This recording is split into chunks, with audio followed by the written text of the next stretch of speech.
Good afternoon, everyone. My name is Leslie Lopez, and I will be talking about The House of Mirth by Edith Wharton, which was assigned to Group 4. I will be focusing on the biography, women's life in the 19th century, women's education, and women as authors and artists.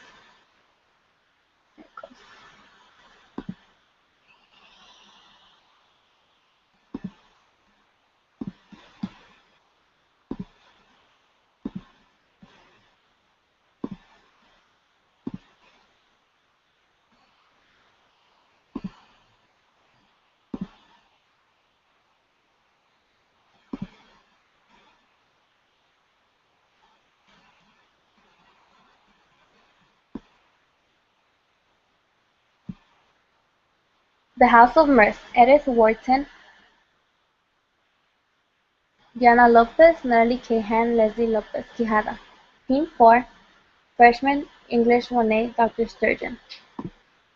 Biography. Edith Wharton was born Edith Newbold Jones on January 24, 1862 in New York City. Her parents, George and Lucretia Jones, were descendants of English and Dutch colonists. They made fortunes by banking, shipping, and real estate. Edith was expected to learn the rules and mannerisms and rituals that were appropriate to her social class. Later she became a celebrated author and because of it was called a rebel for not following the rules of mannerism. Edith based her book on research she did on her father's library and classes given by her governess at home and in Europe. In 1885, Edith was 23 years old and married to Ted Robbins Wharton, who was 12 years older than her but maintained the same social background.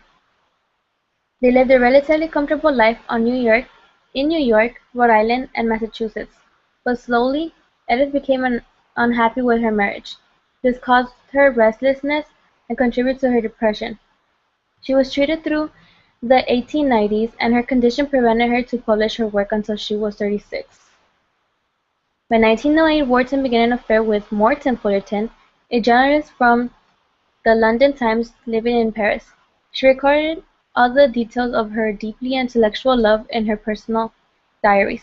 The affair with Fullerton led to the divorce with Ted Wharton in 1913. Wharton continued writing till the age of 75 in France. She is buried in the American Cemetery in Versailles.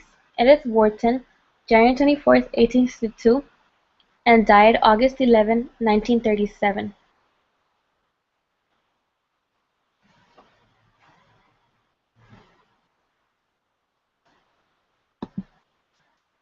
First woman awarded.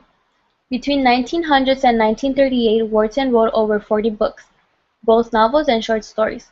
Widespread public recognition of Wharton's talent began after The House of Mirth was published in 1905. The fictional novel was based on an in-depth exploration of American society. After that, Wharton became increasingly prolific. E.T.M. Frome was published in 1911, and in 1921 she won the Pulitzer Prize for The Age of Innocence, which many scholars and critics considered to be her best work.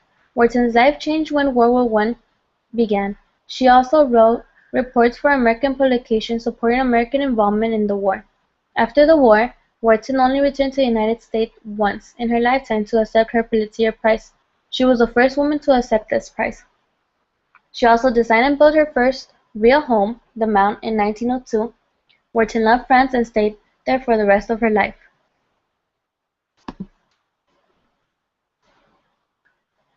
Woman's life.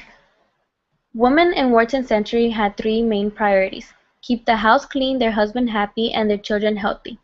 The highest education they got was high school, and once they were done, they were expected to be married. Also, if they had jobs, they were expected to leave that too in order to get married. At a young age, 18 or so, they were expected to be having their first child. The continuation of this is the next slide. The role of a housewife in the 1900s was similar to that of what we imagine a suburban mother to live like. They cook and clean and run their household. The difference within the two, however, was that these women were taught that their sole purpose in life was to serve the man and his every need, bear his children, and be his doormat when necessary. Women were not seen as anything else but a housemaid. This is why they called them the angel in the house. Those who did not fulfill the expectation were viewed as prostitutes. Women's education. Women's education was not necessarily the first thing women thought about being their first priority. Their first priority was their house, husband, and children. Those who battled for success education-wise has a lot of scars because of the battles they had to fight for. With so many people, on the contrary between them, not necessarily only men, but women as well, some women viewed them as bad only because they were used to the lifestyle as a diligent homemaker. To this day, women are not treated equally, but thanks to those who stood up for women and showed men that women can be successful and not weak as men thought we were, letting our emotions run, letting us, letting women get run by their emotions. Women can go to high school, college, even graduate, and be someone, not only a housemaid.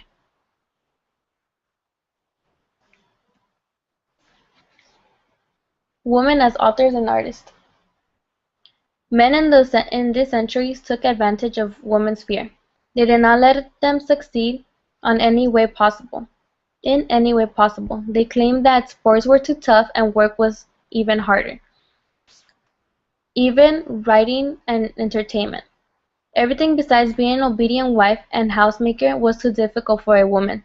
They thought that women led themselves by their emotions, and because of it, their stories would be an ending with a love story or a breakup. To those who knew how to read and write, could have written a beautiful column for the newspaper, beautiful work for books or stories, but because women wrote it, it was considered garbage. This is why women as authors and artists, to put their work out in the world, they had to hide their names. They published their work under male neutral or anonymous.